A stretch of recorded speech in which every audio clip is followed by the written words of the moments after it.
সকল সফলতা এবং ব্যর্থতার অবসান হবে, সকল যন্ত্রণার অবসান হয়ে যাবে, ইচ্ছা অনিচ্ছা প্রেম প্রীতি ভালোবাসা সব কিছু হারিয়ে যাবে।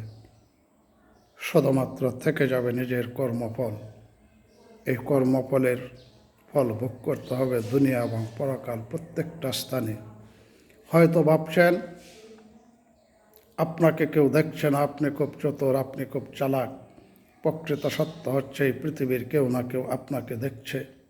একটি তীর যদি উপরে ছুঁড়ে দেন, হয়তো সেটা আপনার চোখের অগোচরে চলে যাবে, কিন্তু আপনি জেনে রাখবেন সেই তীরটা কোথাও না কোথাও ভূপাতিত হবে, আঘাত করবে।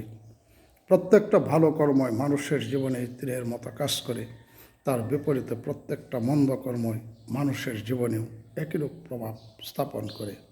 আসুন ভালো কাজ করি, ভালো চিন্তা করি, উপকার করতে না পারলেও কারো ক্ষতি সাধন করার চেষ্টা না করি।